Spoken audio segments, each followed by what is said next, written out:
I hope you're not allergic, because today we're going nuts. Cashew nuts.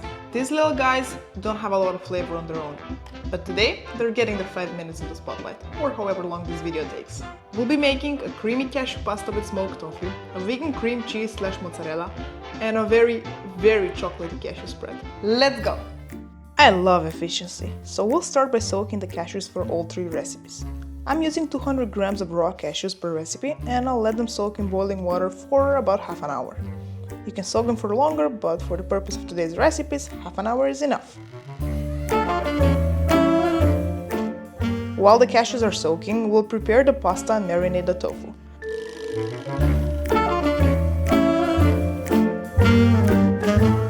I never know how to measure pasta, usually it's the more the better.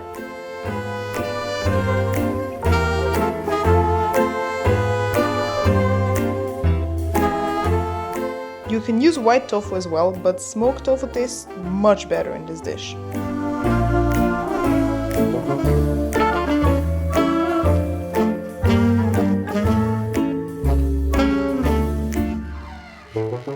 Alongside the tofu, I'm roasting 1 whole onion that I'll use for the sauce. Do not skip this step.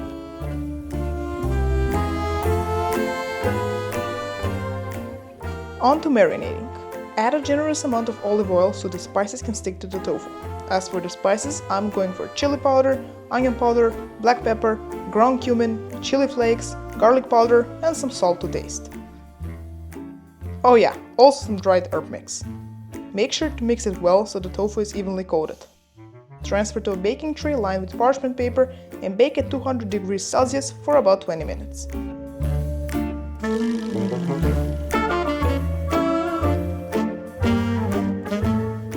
While the tofu is roasting, we'll move on to the cashew cheese. Transfer the soaked cashews to a blender, add 2 tablespoons of nutritional yeast, 2 tablespoons of tapioca starch, that will make the texture really nice. Some garlic powder, okay, a lot of garlic powder, salt, a bit of black pepper, a cup of water, and the juice of 1 lemon. Blend until you get a smooth texture and transfer to a pot. Now comes the hardest part of all these recipes. We'll need to mix the cashew cheese continuously for about 10 minutes on medium-high heat, until the tapioca starch works its magic and gets it to the desired texture. The longer you mix it, the firmer the texture will be. Transfer it to a glass container lined with parchment paper and let it cool down in the fridge for at least an hour.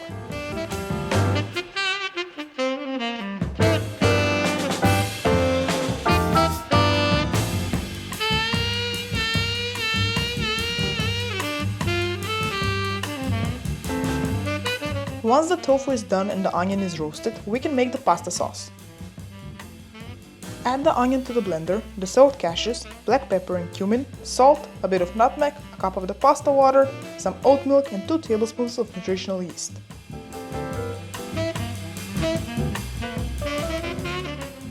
After you've drained the pasta, add the sauce and mix it well. Pro tip for cleaning the blender: add water and soap to it and blend for a bit. It helps so much with the cleaning. The creaminess of the sauce goes so well with the crispiness of the tofu. I can literally eat this meal every day.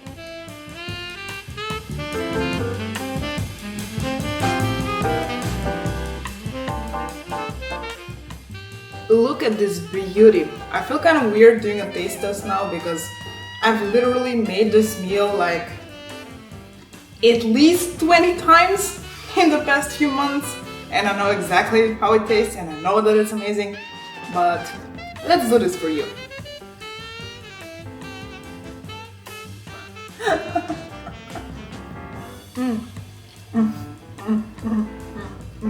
The molds are real. The tofu is so crispy. I think the trick is putting a bit of olive oil on it, because honestly every time I've tried to make it without oil, it always turns out, I don't know, kind of soggy. But the olive oil gives it that perfect crisp. Look at it. Putting a whole onion in the sauce is a game changer. Always make sure to roast it beforehand, otherwise you're gonna get this like raw onion taste, and I'm not a fan of that. You've gotta make this. Now, go, now! What are we waiting for? On to the last recipe for today.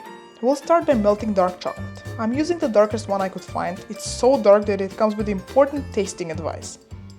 The reason I'm using chocolate with such a high percentage of cacao is because the flavor is much richer and deeper. It's incredibly decadent and delicious. To help it melt, I'm adding some oat milk. This is the texture we're aiming for. Add the final bowl of soaked cashews to the blender, a tablespoon of date syrup for sweetness, the melted chocolate, a few whole dates for extra sweetness, and some more oat milk. You might need to shake the blender a bit because the cream is quite thick. Once it's all blended together, transfer it to a glass jar and store it in the fridge for up to 5 days.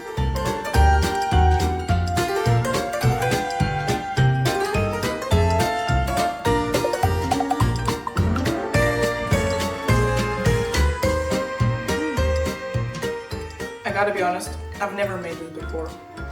This morning when I woke up and I was thinking of what recipes to film today, I knew I wanted to make something sweet with cashews, but I wasn't sure what. And then this idea came to my mind. So, first try, perfect. Please make this. It would go great on pancakes, on waffles, on bread, on a spoon. It would be a sin to throw away the remaining cream in the blender, so blend it with some oat milk and add ice for a refreshing glass of chocolate milk. Nothing goes to waste. And the last thing we have to do is give the cashew cheese a taste. You can enjoy it as it is. I like to add some dried oregano on top. It goes really well in sandwiches, but my favorite way to enjoy it is spread on some whole grain crackers.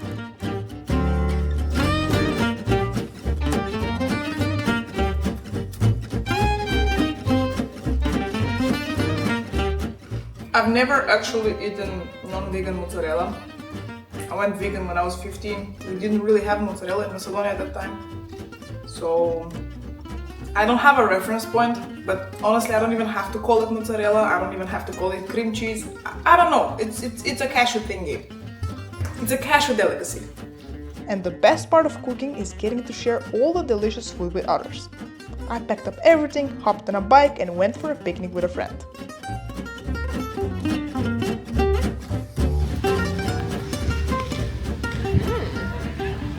It's safe to say that she enjoyed all of it, which in turn made me very happy. I returned home with a full belly and an even fuller heart.